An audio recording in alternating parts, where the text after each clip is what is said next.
the great creator of the curse himself. Some sirens deem him our savior, while others cower at his name. And the rest of us know that the Poseidon isn't real. No one has ever seen him before, and there's no proof he even exists. Damn it, Tua! I came to you for answers, not old sirens' tales. But for real, he does exist. I was witness to one of his callings before. If you're not gonna believe in a greater power that made the curse, how do you expect to find a greater power to surpass it? So, Tua? Excuse me if I'm wrong, but is this Poseidon the same guy from the Greek myths? God of the sea and all? Huh? Oh no, that's probably just where we got the name from. Sirens just pick names to their liking anyway. But hey, maybe he is. Can't really say for sure. Which is exactly why I ain't buying any of it. But don't you know, rumor going round is that Poseidon is in this here area. A plausible key to your dilemma, yeah? If you don't mind, I'd like to know a little more about it. Very well, it'd be my pleasure. The Poseidon is a powerful being that works in mysterious ways. He who roams both the land and the sea. The story begins and ends under the light of a full moon. The Poseidon's true intention behind creating the curse remains unconfirmed. But many believe he was just simply heartbroken, just as the rest of us. Centuries ago, the Poseidon was known to be an almighty sorcerer who used his power for good. Strong, compassionate, and admired by all, he was a man who had everything. That is, until death took the love of his life. Perhaps it was a disease, an accident, or suicide. It's not known. But whatever it was, even the great Poseidon had no power over such a dreadful fate. It's said that his world became so shattered, he could only see what was broken. And he empathized deeply with those who had the very same pain in their hearts. And so the heartbroken were drawn to him and sought his help. Thus, he created the blessing and the curse. On the night of a full moon, he gathered the heartbroken to the tides and cast his spell. With this, they were given a second chance at life, at the cost of throwing their previous life away completely. And the Poseidon?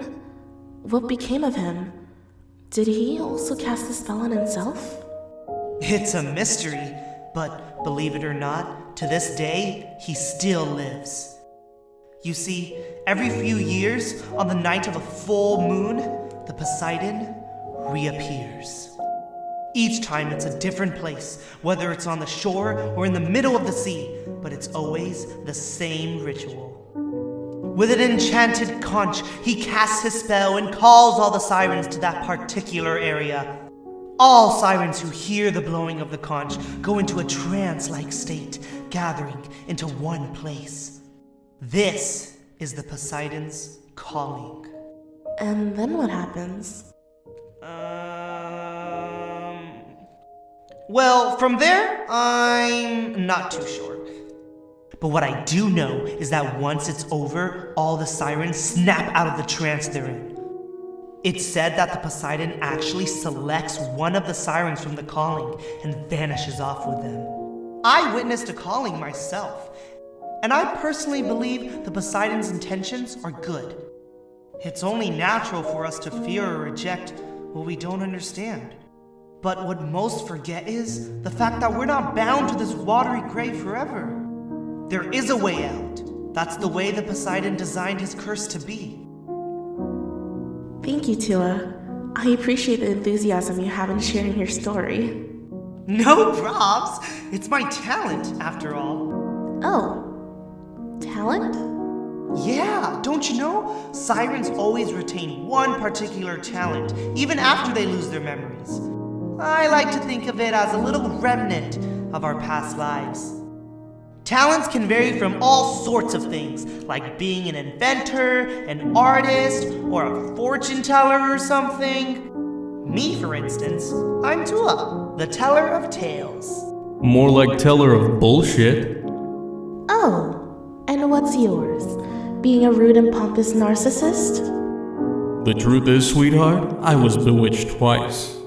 Aside from the Siren spell, I was also cursed with irresistible good looks and awesomeness. If I had a talent, it'd be too much for the world to handle. Not everyone knows their talent, but I personally think Ian here is a problem solver. Sure, he can be calculative and manipulative at times, but I gotta admit, the guy's innovated. There was this one time he figured out a way to help me out of a lobster trap. Don't ask how I got stuck. And then he blackmailed me after that.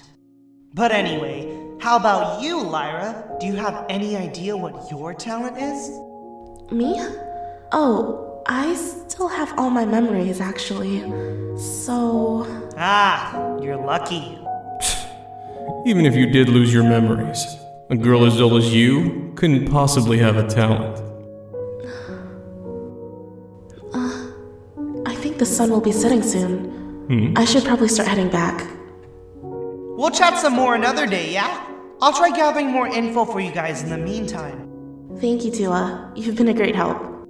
Hey! Let me give you a word of advice on women, bruh. If you want to win her heart, you can start by, not insulting her. I'm not trying to win anyone's heart. I'm just trying to get my own back. I better catch up with Fishbait. Later, bro. See ya! I'll be here.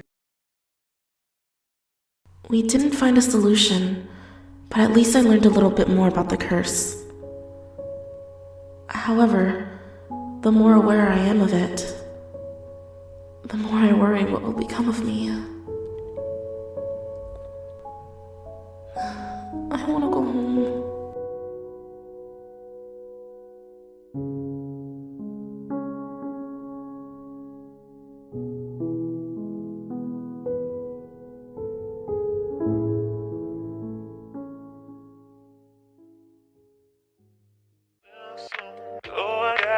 All that I know is that